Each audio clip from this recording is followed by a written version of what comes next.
Eh bien, chers internautes, chers téléspectateurs, bonjour et bienvenue dans Idée Astro pour une toute nouvelle émission consacrée à la pleine lune du mois de juin. Et pour cette nouvelle émission, j'ai le grand plaisir d'accueillir, ou plutôt elle nous accueille chez elle, Marie De Wulf. Marie, bonjour. Bonjour et bienvenue chez moi. Merci Marie. Donc Marie est astrologue réputée, vous l'avez très certainement déjà vue à la télé, entendue à la radio. Et si vous ne la connaissez pas déjà, eh bien, je vous propose de faire plus ample connaissance avec elle durant ces prochaines minutes. Voilà. Alors, la magie de cette émission, c'est que nous la fabriquons ensemble. Donc, si vous avez des questions, des avis, commentaires, n'hésitez pas à interagir en direct sur les réseaux sociaux. Nous nous ferons un plaisir de vous répondre et puis d'apporter des petites précisions lors des émissions prochaines ou en direct si nous le pouvons. N'hésitez pas à ce sujet à aller liker nos pages sur les réseaux sociaux, à vous abonner. Vous êtes comme cela tout simplement informés des nouvelles émissions, parfois des casting émissions. Et puis vous pouvez bien sûr poser votre question à notre astrologue, des questions concernant peut-être votre avenir par exemple. Voilà, en tous les cas, n'hésitez pas à bien vous abonner et à aller liker nos pages sur les réseaux sociaux. Voilà. Alors, au sommaire de cette émission, dans l'horoscope au télescope, nous découvrirons quelles sont les influences de cette pleine lune selon les signes. Marie, tu vas tout nous raconter. Puis nous ouvrirons notre dossier spécial Lune à la Une consacré à l'astronomie, voire l'astrologie en Mésopotamie. Et enfin, dans la story du jour, Marie nous démontrera une fois de plus son talent avec le cas de l'interprétation d'un rêve. Et ce sera donc Marie qui nous rejoindra en plateau par téléphone. Voilà, elle avait une question à lui poser au sujet de son rêve. Pour certains, vous ne l'avez peut-être pas déjà vu faire, mais vous allez le voir. C'est tout à fait surprenant. Marie, à coup sûr, va nous bluffer. J'en profite également pour vous préciser que Marie De Wulf, astrologue, interprète de rêve, est disponible tout au long de l'année en consultation privée pour effectuer votre thème prévision astrale et interprétation de rêve. Il vous suffit pour cela de composer le 01 75 75 35 45 01 75 75 35 45. Voilà.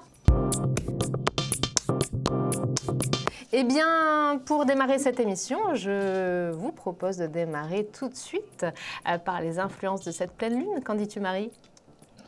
Eh bien, tout à fait d'accord. Voilà, donc nous avons cette pleine lune donc, qui se fait dans le Sagittaire, puisque le Soleil sera, lui, dans le Gémeaux.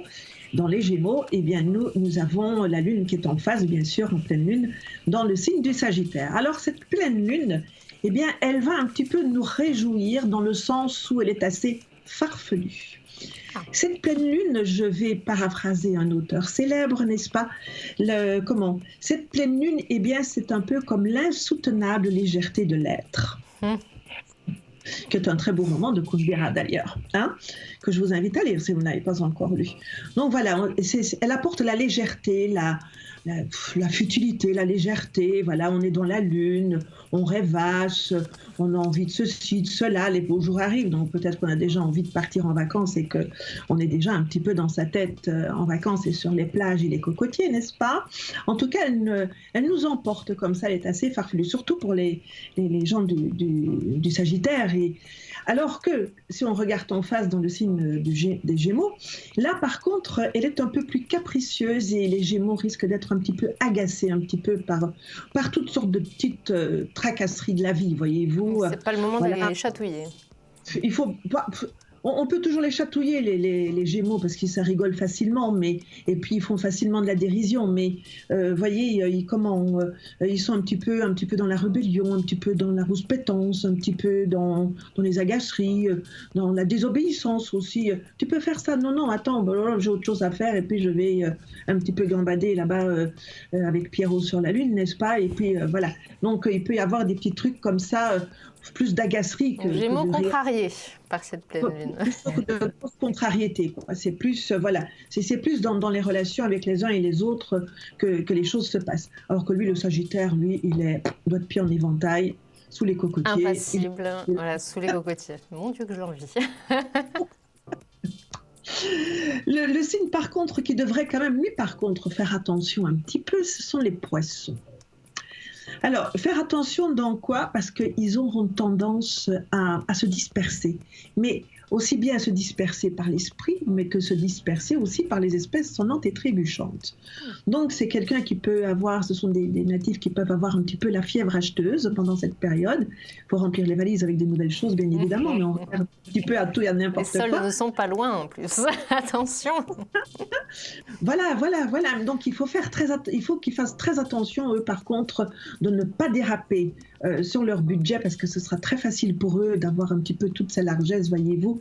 Et alors, bien, quand on a la largesse comme ça et qu'on dérape, bien, on finit par voir rouge à la banque. Donc, c'est pas tout à fait ce qu'il faut. Eux, ils doivent faire attention à ça. D'avoir comme ça une tendance à la dépense inconsidérée. Et pour les autres signes, elle est assez soft, hein, cette pleine lune. Hein, donc, elle est assez douce, oui, parce que déjà, quand on voit les Sagittaires sous les cocotiers, voyez-vous, ce qu'ils irradient ailleurs, ben oui, ça ne peut... Les contrariétés chez les Gémeaux, peut-être de l'envie chez d'autres, mais en fait, peut-être le Cancer aussi, qui peut être aussi un petit peu plus dans l'agacement, lui aussi, et un peu plus dans l'irritabilité, voilà, parce qu'il est déjà naturellement assez sensible, et comme la Lune, c'est aussi l'astre, la planète, le luminaire, on devrait dire très correctement, qui est maître de son signe, donc quand lui est en phase de ceci ou de cela, il est toujours quelque part directement concerné aussi par ces lunaisons, qu'elles soient nouvelles, qu'elles soient pleines, qu'elles soient dans les cadrans et tout.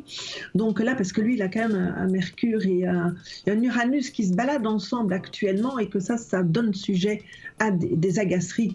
Quand la Lune vient se rajouter dessus, eh bien c'est un peu comme si on se noyait dans un verre d'eau, voyez-vous. On voit tous les événements, même minimes, on les voit au travers d'une loupe. Donc on les voit grossis, considérablement grossis.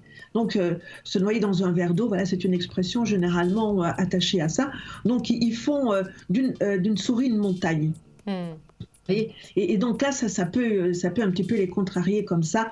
Donc eux, s'ils veulent avoir la paix, qu'ils se mettent sous la couette et qu'ils laissent passer cette pleine lune tranquillement, et bien comme ça, ils pourront eux aussi, sous la couette, rêver plutôt que se faire agacer par les autres à l'extérieur.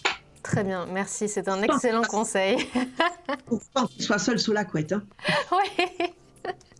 Et en plus de ça, on dit que c'est 3 jours avant, 3 jours après, plus ou moins l'influence. Donc... 3 jours et demi avant, 3 jours et demi après, oui. Très bien, eh bien, un beau programme en perspective. D'autres petits conseils peut-être? Donc on a dit rester sous la couette, mais encore? C'est pour les Capricornes, pour les cancers. Les cancers, hein, parce qu'ils sont un petit peu plus directement concernés.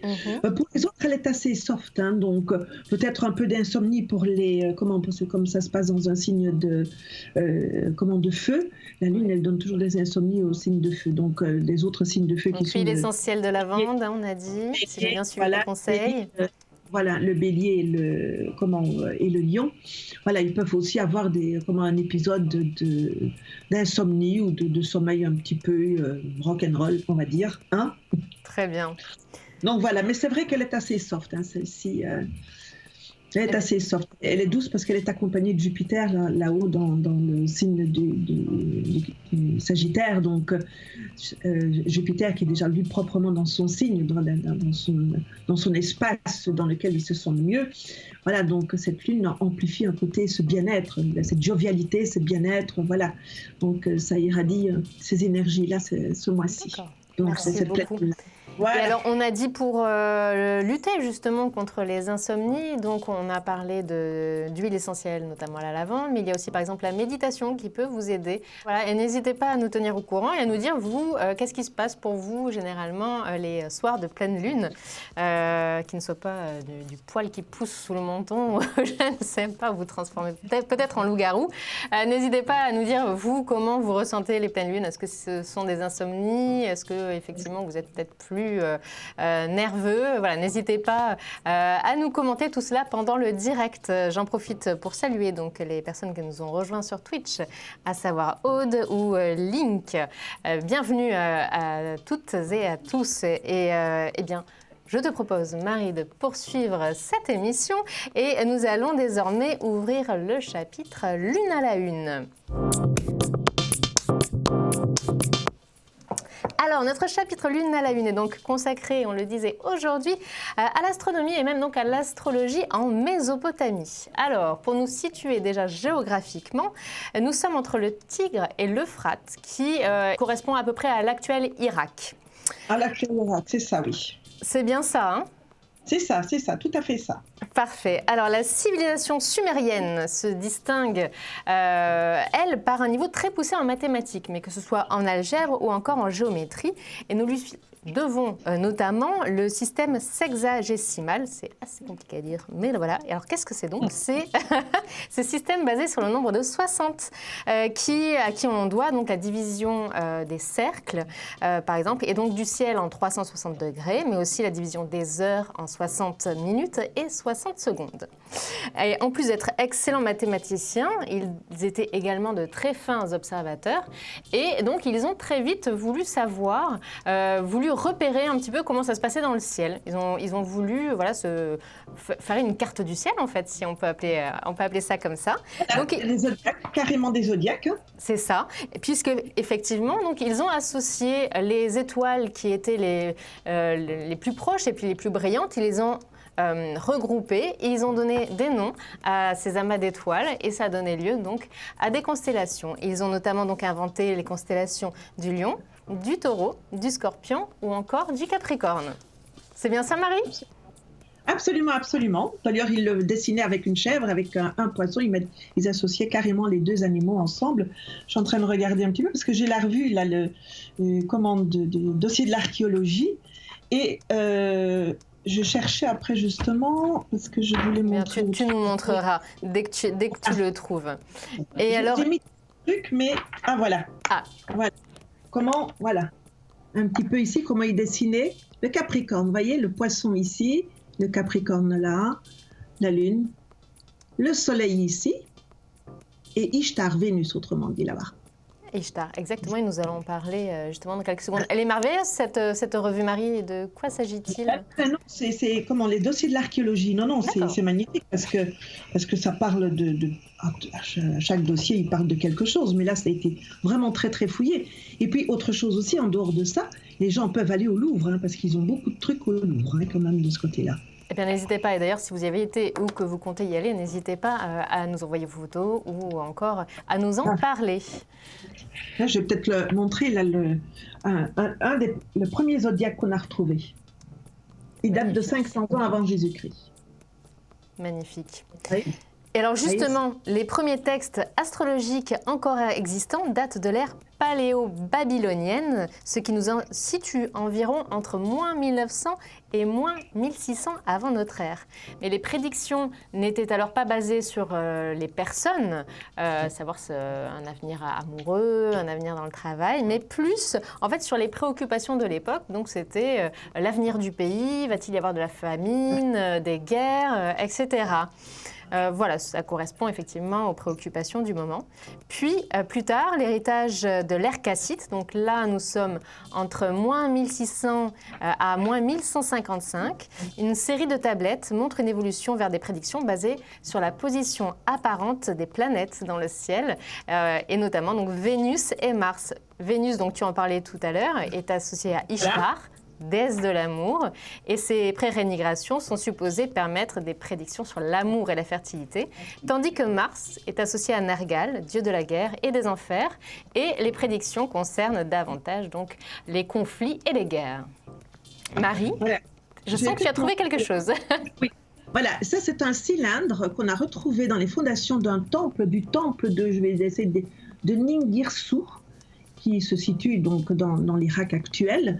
Et on peut lire, comment les astrologues ils ont décodé ça.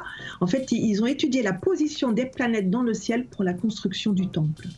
C'est incroyable. Pour trouver le moment juste pour la construction du temple. Voilà, ici on voit la photo. Alors ici, je ne vous le décoderai pas. Hein, voilà, ça c'est l'écriture cunéiforme qui était à l'époque en vigueur à l'époque, où ils expliquent donc les positions planétaires pour la construction du temple. Très bien. Et alors, encore un petit peu plus près de nous, et là, donc, nous sommes à moins 1000 environ, donc c'est l'époque assyrienne. Les tablettes Mule-Apin, pardon, les tablettes donc Mule-Apin classent les étoiles et constellations en 3 groupes associés à 3 dieux. Donc au nord, le dieu du vent, le long de l'équateur, le dieu du ciel, et au sud, le dieu des eaux douces. Et alors la grande majorité des constellations de ces tablettes correspondent à celles du monde grec et sont donc à l'origine de l'organisation du ciel tel que nous le connaissons aujourd'hui. Et finalement, l'aménagement du ciel sera complété quelques années plus tard, donc sous l'empire néo-babylonien, qui divise le zodiaque en 12 signes, de 30 degrés, et nommé d'après les constellations principales. Qu'est-ce Voilà, donc, Marie? Cette tablette le raconte ce que tu viens de dire. Ah, merci. Alors, ce sera peut-être un peu plus clair de revoir cette vidéo. Mais merci beaucoup, Marie. Mais en effet, donc les tablettes, donc Mule-Apin, hein, on a dit, voilà. Mais c'est tout à fait étonnant de voir effectivement la précision, les observations qui ont été faites depuis toujours, les prédictions, et puis voilà cette carte du ciel qui n'a cessé d'évoluer au fil du temps, mais de voir depuis quand elle remonte, je trouve ça tout à fait exceptionnel. Et Marie, tu le disais très justement, n'hésitez pas à aller voir ces belles œuvres justement dans les musées quand il y en a, et notamment donc au Louvre, si vous avez la chance d'être pas très loin, ou encore, hein, voilà, il y a beaucoup de musées partout en France, donc n'hésitez pas, c'est une belle sortie culturelle. Mais elles sont quand même essentiellement au Louvre, ici en France, et au British Museum à Londres. Et il faut quand même savoir qu'on a retrouvé plus ou moins 30 000 tablettes ou fragments de tablettes qui parlent du ciel, des planètes, etc. Hein. Donc, c'était quand même un sujet qui leur tenait très à cœur, puisque chaque dynastie commençait par d'abord une étude du ciel pour voir quand est-ce qu'il fallait introniser le roi, pour lui donner les plus de chances possibles pour son règne. Voilà. Donc, c'était réservé aux rois et aux princes et aux prêtres. Et c'était pratiqué par les prêtres à cette époque-là. Jusqu'à l'époque jusqu'à l'an 0 de notre ère chrétienne, tout ça était réservé aux rois, aux pharaons, aux princes, aux dignitaires en fait, mais pas au peuple. C'était pas du tout réservé. Pas du tout réservé à l'élite, et ils avaient leur. Tout à fait. Parce que d'abord, quand on le voit, il n'y avait pas d'éphémérides à l'époque. Hein. Donc les premières éphémérides, elles datent. J'en avais une ici, mais j'ai pas mis de petits papillons pour la retrouver. Comment les éphémérides, c'était quand même des grandes tablettes. Vous voyez, vous avez vu, je vous ai montré la tablette où on racontait tout ça, mais il y a aussi des tablettes avec les éphémérides, donc c'était quand même quelque chose de très pointu, mais de très long à faire. Bien sûr. Des tablettes en argile, s'il vous plaît. Hein. Donc le cartable était lourd. Hein. Oui, il n'y avait pas encore des roulettes, ça n'existait pas encore. Non, c'était pas nos tablettes maintenant comme on a. Oui, les tablettes tactiles, oui. C'est pas nos tablettes smartphone et consorts. Il fallait avoir des muscles. C'était des tablettes en argile. Hein. Donc oui, c'était musclant. Donc c'est vrai que ça prenait du temps, parce qu'ils écrivaient avec un calame aussi, hein, donc ça prenait du temps. Et pour écrire tout ça, c'est très très très riche. Je pense qu'on peut en parler pendant 10 ans, on n'en aura jamais fini. C'est ce que j'allais te dire, Marie. Et effectivement, j'avoue, quand on recherche comme ça des sujets, on en parle tout le temps avec Marie, et puis finalement, il y a tellement de choses qu'on se renvoie d'un sujet à l'autre, et puis à un moment donné, il faut bien en choisir un. Mais la bonne nouvelle, c'est qu'on pourra en aborder plein d'autres lors des prochaines émissions. Et d'ailleurs, si vous avez des idées de sujets, n'hésitez pas, on se fera un grand plaisir. Et alors voilà, Marie, donc maintenant que nous en savons plus sur la carte du ciel dans l'histoire, je te propose de passer dans un instant à la story du jour avec notre interprétation de rêve. Avant cela, je me permets juste de préciser que tu es disponible tout au long de l'année en consultation privée, en 7 jours sur 7, pour effectuer donc thème astral, prévision astrale, et aussi décrypter le sens caché de vos rêves. Il vous suffit pour cela de composer le 01 75 75 35 45. S'il s'agit de votre premier appel, vous pourrez en plus bénéficier d'une offre exceptionnelle de 1 € seulement les 10 premières minutes de consultation. Voilà, un seul numéro, le 01 75 75 35 45, et vous avez toutes les informations qui s'affichent en bas. Alors Marie, nous allons recevoir dans quelques instants l'appel de Marie dans la story du jour qui a fait un rêve apparemment étrange. Je l'ignore encore, elle va nous raconter tout cela. Mais alors peux-tu nous dire exactement, pendant qu'on nous sommes en train de l'appeler, comment tu procèdes pour effectuer une interprétation de rêve, puisque je rappelle que tu n'as pas de dictionnaire, ni de lexique, ni quoi que ce soit. En fait, pour interpréter un rêve, en dehors des livres, bien évidemment, qui sont des généralités, ce ne sont jamais des particularités, alors qu'un rêve, c'est toujours une particularité. C'est comme un terme de naissance, c'est une particularité, n'est-ce pas? Donc, ça s'adresse à une personne en particulier. Eh bien, d'abord, il faut toujours rattacher le rêve au vécu de la personne. J'avais déjà pris mon crayon pour noter les mots-clés. Il faut toujours le rattacher au vécu de la personne parce que c'est lui qui va nous donner le fil d'Ariane pour pouvoir le décoder. Et en fait, le rêve donne des situations, des mots, il y a des mots qui se disent, il y a des situations qui se décrivent. Et en fait, c'est un langage symbolique. Et c'est au travers des symboles qui sont contenus dans le rêve qu'on fait l'interprétation. Par exemple, je vais prendre un exemple très simple. Je monte, je descends.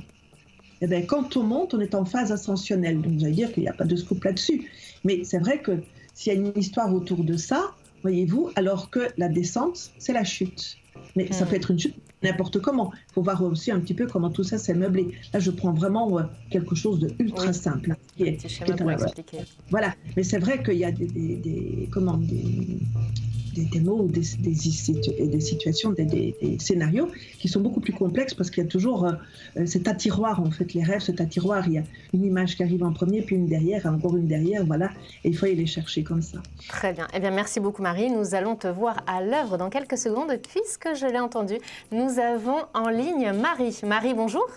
Bonjour. Eh bien, bienvenue sur le plateau d'Idées Astro. Vous êtes en direct avec Marie de Wulf, astrologue et interprète de rêves. Et je crois savoir justement que vous avez rêvé il y a peu. Eh bien, je vous laisse avec Marie lui expliquer un petit peu l'histoire de votre rêve. Et puis, elle vous dévoilera peut-être, mais j'en suis quasiment certaine, la signification de ce message. Bonjour Marie. Alors, je vous écoute, racontez-moi votre histoire le plus simplement possible, comme ça vous vient. Hein? Alors, c'était il y a quelques jours. Donc, j'habite à Paris et j'ai rêvé que je partais à Clermont pour passer un examen très important. Et pendant mon rêve, donc, je dois prendre un moyen de transport. Donc, je me retrouve dans un tram et puis on me demande de payer 150 €, ce qui m'est vraiment très, très en colère. Et voilà. Et donc, j'avance dans le tram, j'essaie de discuter avec un contrôleur et puis finalement je me réveille. D'accord. Alors celui-là apparemment il est assez simple à interpréter, ce rêve-là. Qu'est-ce qui se passe actuellement dans votre vie? Rien de spécial. Vous êtes stressé? Un petit peu. Un peu beaucoup. Non, un peu, mais comme d'habitude, pas plus que d'habitude. Elle sait. Marie, enfin. Même si vous ne l'exprimez pas, ce stress. En fait, ce rêve, c'est un rêve que je qualifie de exutoire. Vous voyez? Et il ne donne pas un message très particulier par rapport par rapport au langage symbolique que je parlais tout à l'heure, n'est-ce pas? Ce rêve vous permet d'abord de vous mettre en colère, d'exprimer une contrariété. Voilà, 150 € pour payer un train, ben oui, c'est beaucoup quand on ne va pas très loin. Donc, voilà, la colère, la dispute, eh bien, ce rêve vous a permis de vous mettre en situation pour exprimer quelque chose que vous aviez en vous et que vous n'avez pas pu exprimer au moment où il y a eu un événement de contrariété qui s'est passé dans votre vie. Voyez, je vais faire une image. Vous avez eu des mots avec une copine ou avec un chef ou n'importe et vous n'avez pas su, pour ne pas froisser l'autre, vous exprimer comme vous vouliez. Eh bien, ou bien avec votre copain ou quelqu'un, voilà, ou bien voilà la caissière de la grande surface. Voyez-vous, il y a eu comme ça un moment où la colère est montée en vous et que vous n'avez pas pu la sortir. Et voilà, vous avez là un moment où vous avez pu sortir cette colère vis-à-vis de la personne transportant le contrôleur du train qui vous a réclamé le ticket du train. Derrière, en filigrane de ça, hein, ça c'est votre... Vous avez exulté quelque chose qui vous porte en vous. En fait, vous avez exprimé un stress que vous aviez sur la patate, donc vous l'avez sorti dans ce rêve, et c'est très bien parce que là, ça n'égratigne aucune susceptibilité autour de vous. Mais derrière ça, avec le train, parce que par contre, le train, lui, c'est très symbolique, et on peut voir le train sur différentes notions de symboles. D'abord au niveau de l'évasion, c'est le premier symbole qui arrive. Est-ce que vous avez envie de partir? Est-ce que j'ai envie de partir quelque part, etc. Mais le train est aussi un symbole phallique. Alors il faudrait peut-être voir aussi s'il n'y a pas des frustrations pour vous du côté sentimental. D'accord. Voilà, en tous les cas, il y avait un stress. C'est bien ça, Marie, qui... Il y a un stress, oui. Donc, voyez un petit peu donc sur le plan de votre vie sentimentale, physique, hein, voilà. Si vous n'avez pas là, quelque part, une frustration ou un désir, en fait, hein, un désir tout simplement qui se transpose dans cette image-là, parce qu'elle a aussi ce côté-là, ou alors un rêve d'évasion, tout simplement, j'ai envie de partir, voilà, et que tout le restant du scénario n'est que matière à exprimer votre stress. Il ne me semble pas, mais je vais quand même en discuter du coup. Voilà, s'il y a un petit point à creuser, faites-vous plaisir, hein, s'il y a un petit... Les rêves viennent toujours en résonance par quelque chose qui est déjà là. Vous voyez, c'est un miroir. Donc, pour qu'il y ait miroir et reflet, il faut qu'il y ait quelque chose en face. Il faut déjà qu'il y ait une image. Donc, le rêve ne sort. Quand on rêve comme ça sort dans votre inconscient, il y a des choses qui sortent parce qu'il y a une résonance qui s'est faite à un moment donné pour réveiller ça. Quand il n'y a pas de résonance, quand il y a une autre résonance, c'est un autre type de rêve, c'est autre chose qu'on rêve. Mais il y a toujours ce côté, voilà, ça résonne, une situation se passe, ça résonne et tout à coup, à un moment donné, paf, il y a une fenêtre qui s'ouvre et dans cette fenêtre, il y a ces images et des histoires qui sortent et qui nous disent quelque chose. Alors peut-être du coup que tu lui conseilles d'être un peu attentive peut-être à ses désirs, même si parfois ça peut paraître anodin, qu'on n'y prête pas forcément attention. Et puis à vous de jouer, Marie. Absolument. Eh ben, merci beaucoup. Merci beaucoup. Très belle journée à vous et merci beaucoup de votre appel. Et prenez bien soin de vous, Marie. Au revoir. Au revoir. Si vous souhaitez faire une interprétation de rêve avec Marie, je vous le recommande chaleureusement.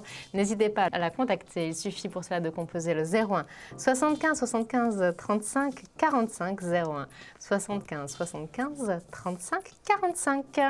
Voilà, alors avant de nous dire au revoir, un petit point dans le calendrier, puisque dans quelques jours à peine arrive le solstice d'été. Voilà, il va pointer le bout de son nez. Alors, un 21 juin. Alors vous allez me dire, mais oui, bien sûr. Eh bien non, pas bien sûr. Qu'en dis-tu, Marie? Cette année, c'est un 21 juin. L'année prochaine, ce sera un 20. Et voilà. Alors pourquoi? Eh bien, si vous avez suivi l'émission donc, du mois de mai, en effet, cela ne dépend pas de décisions politiques, comme on parle d'heure d'été, d'heure d'hiver, etc.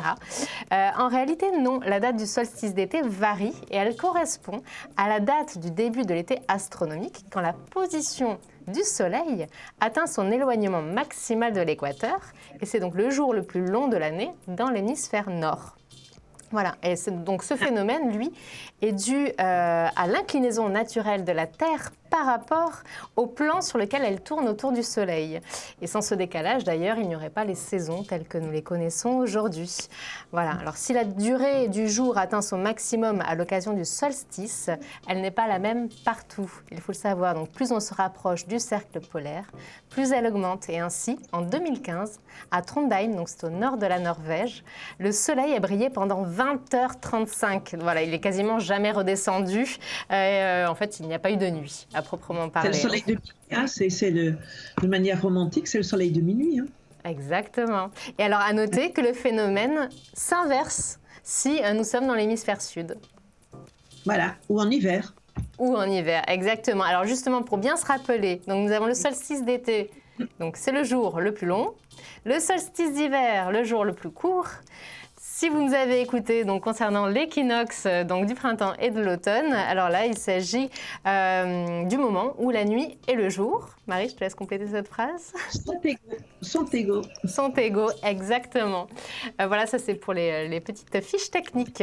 Donc, eh bien, tout simplement, nous vous donnons rendez-vous très prochainement pour un nouveau rendez-vous avec la Lune. Marie, tu seras avec nous ? On se donne rendez-vous avec la Lune. Génial. Donc la prochaine pleine lune, celle du mois de juillet, aura lieu le 16 juillet 2019. En attendant, vous avez rendez-vous avec les étoiles. Donc entre le 26 juin et le 2 juillet aura lieu la pluie de météores appelée les bootides. Cette pluie de météores donc, sera à son apogée le 27 juin.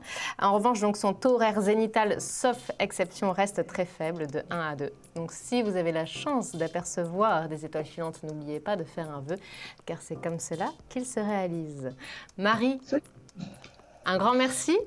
Merci aussi, et puis plein de bonnes choses à vous tous. Hein. Et puis on se retrouve très bientôt. Et un petit merci à Valérie aussi, derrière la technique, là.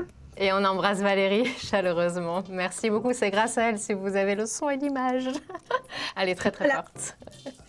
Merci à toutes et à tous de nous avoir suivis. Et dans un instant, la suite de vos programmes. À bientôt. À bientôt, au revoir.